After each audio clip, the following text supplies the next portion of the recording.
देखिए, आज हम एक नए चैप्टर की शुरुआत करने जा रहे हैं जिसका नाम है पाचन तंत्र। देखो, पाचन तंत्र क्या है, तो मैं आपको थोड़ा सा पाचन तंत्र के बारे में बताऊं। तो पाचन तंत्र में होता क्या है, पाचन तंत्र एक प्रकार का सिस्टम है, पाचन तंत्र जिसे अपन कहते हैं।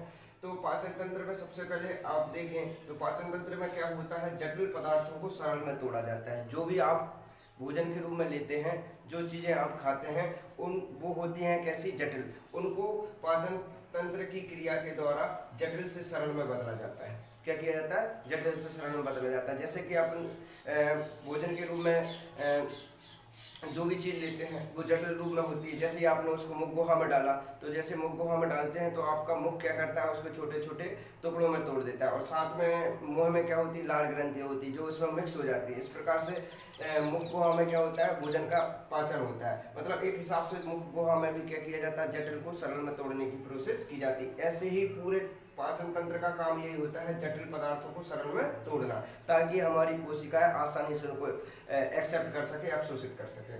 अच्छा, जटिल को सरल में तोड़ना पाचन का ही एक कार्य है। इसके अलावा देखो, जो पदार्थ बहुत छोटे होते हैं, जो पदार्थ बहुत सूक्ष्म अर्थात छोटे होते हैं, जैसे कि जल ना, विटामिन, खनिज, ये छोटे होते हैं, अतः इनका क्या किया जाता है, पाचन नहीं किया जाता, बल्कि इनका क्या किया जाता है, अवशोषण किया जाता है। शरीर के अंदर इनका सीधा ही अवशोषण कर लिया जाता है, क्योंकि ये ऑलरेडी कैसे हैं, छोटे रूप में होते हैं, बहुत ही सूक्ष्म होते हैं, छोटे होते हैं, इसलिए इनका कोई पाचन नहीं होता है। मतलब इन्हें पाचन का, इनको छोटे टुकड़ों में तोड़ने की आवश्यकता नहीं है, ऑलरेडी ये छोटे हैं, अर्थात छोटे पार्ट्स के रूप में होते हैं। जैसे कि जल है, विटामिन है, खनिज है ना, ये ऑलरेडी कैसे हैं, छोटे आकार के होते हैं, छोटे साइज के होते हैं। इन्हें सीधे ही कोशिकाएं क्या कर लेती है, अवशोषित कर लेती हैं, इसलिए इनको तोड़ने की आवश्यकता नहीं होती है। तो मैंने लिखा है कि जल, विटामिन, खनिज ये छोटे होते हैं, अतः इनका पाचन नहीं होता है। इनका क्या किया जाता है, अवशोषण होता है, अर्थात इनको सीधे ही एक्सेप्ट कर लिया जाता है, अवशोषित कर लिया जाता है। अच्छा, पाचन का मुख्य कार्य क्या होता है, पाचन का उद्देश्य क्या है, तो पाचन का मुख्य कार्य होता है भोजन से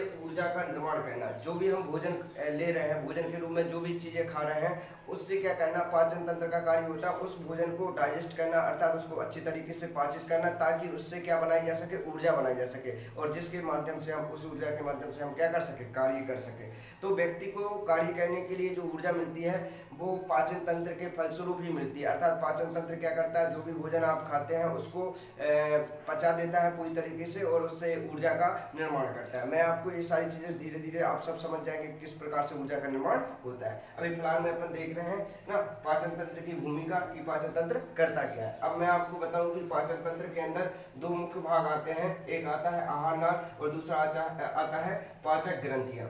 ये दो मुख्य रूप से भूमिका निभाते हैं किसके अंतर्गत, पाचन तंत्र के अंतर्गत। हम थोड़ा सा इनके बारे में जान लेते हैं। देखिए, मैंने लिखा है कि पाचन तंत्र में दो भाग आ जाएंगे, आपके आहार नाल आ जाएगा और पाचक ग्रंथि आ जाएंगी।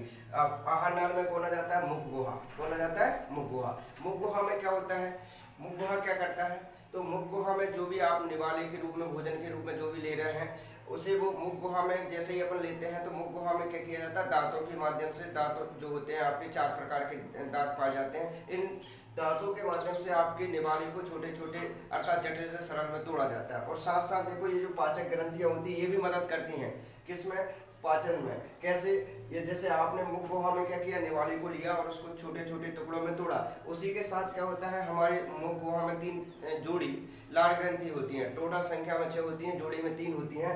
इनके बारे में भी मैं आपको बताऊंगा आगे चलकर। तो लाल ग्रंथियां जो होती हैं ये क्या करती हैं, मुख गुहा में भोजन के निवाले के साथ में ऐड हो जाती है, मिक्स हो जाती हैं, और भोजन को कैसा बना देती है, चिकना बना देती है, ताकि हमारी जो ग्रास नली होती है उसमें कोई घर्षण ना हो और आराम से वो क्या हो सके, हमारे पेट अर्थात उदर में जा सके। ठीक है, तो देखो, मुख गुहा के बाद दूसरा नंबर आता है किसका, ग्रास नली।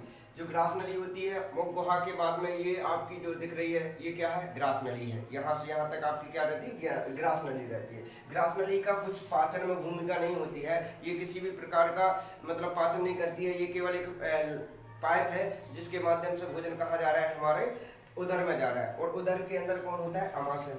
मतलब अमाशय, पेट के अंदर ही हमारा कौन होता है, अमाशय होता है, उसमें क्या पहुंचता है, भोजन पहुंचता है। हाँ, अमाशय के अंदर पाचन के लिए हाइड्रोक्लोरिक अम्ल पाया जाता है। अच्छा, इसके बारे में भी हम बात करेंगे, जिससे जठर रस के नाम से भी जाना जाता है। ये जठर रस कहाँ पाया जाता है? अमाशय में पाया जाता है, जिस जठर रस भी कह सकते हैं, और हाइड्रोक्लोरिक अम्ल केमिस्ट्री में हम उसी को हाइड्रोक्लोरिक अम्ल के नाम से भी जानते हैं, जो भोजन को क्या करता है, अम्लीय बना देता है, और साथ साथ भोजन के साथ आए हुए जो अनावश्यक जीवाणु होते हैं, जो बैक्टीरिया वगैरह होते हैं, उनको नष्ट करने का काम भी ये अमाशय के अंदर कौन करता है? जठर रस करता है।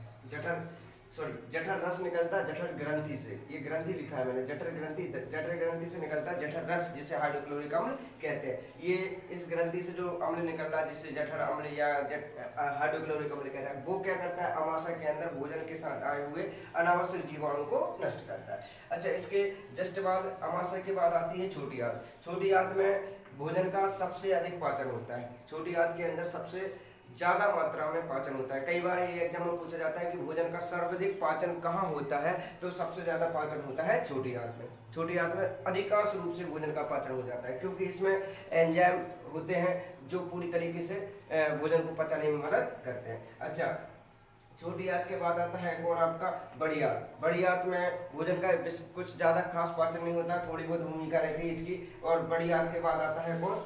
गुर्दा, है ना, जिसे मलद्वार भी कहते हैं, है ना, गुर्दा आता है जिसे मलद्वार भी कहते हैं। इसके बाद में आपका जो मतलब व्यर्थ पदार्थ होता है, उसे उत्सर्जित कर दिया जाता है, जिसे मल कहते हैं।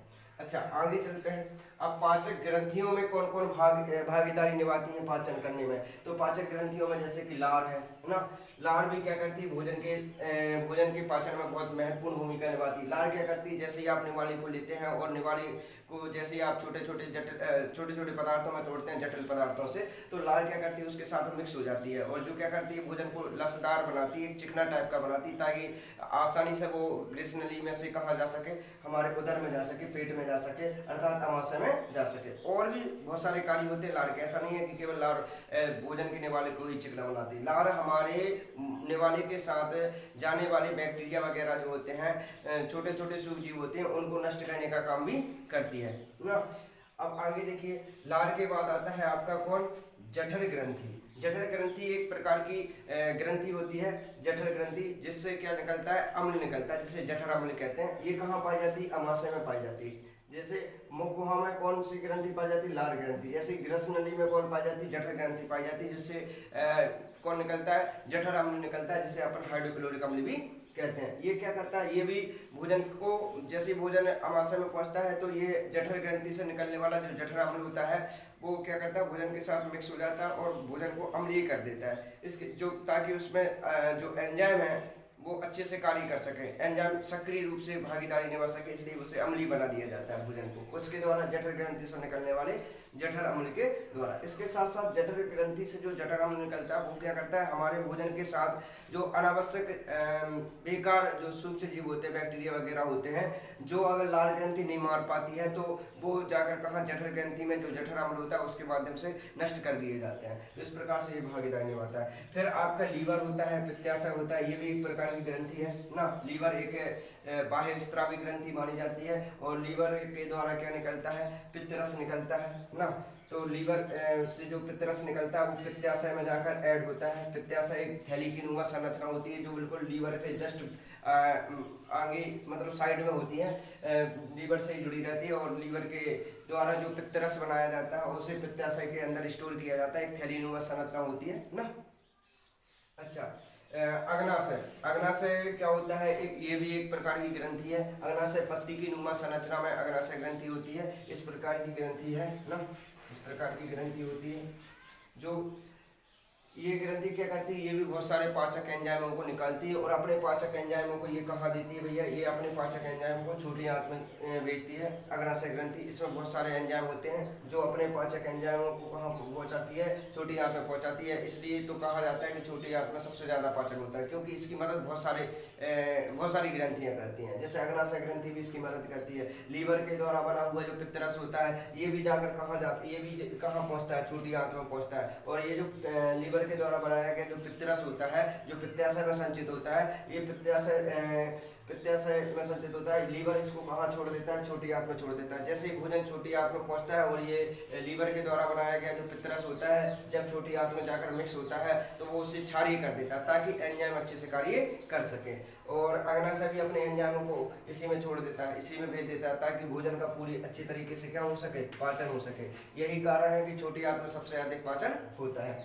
अच्छा, इसके बाद देखिए आंतरिक ग्रंथि, मतलब जो छोटी आंत है ना, इसमें भी बहुत सारी ग्रंथियां पाई जाती हैं जिनसे क्या निकलते हैं? एंजाइम वगैरह निकलते हैं जो पाचन में मदद करते हैं। तो ये आंतरिक ग्रंथि भी कहाँ पाई जाती है? छोटी आंत में पाई जाती हैं, जो किसका काम करती है? पाचन में मदद करती हैं।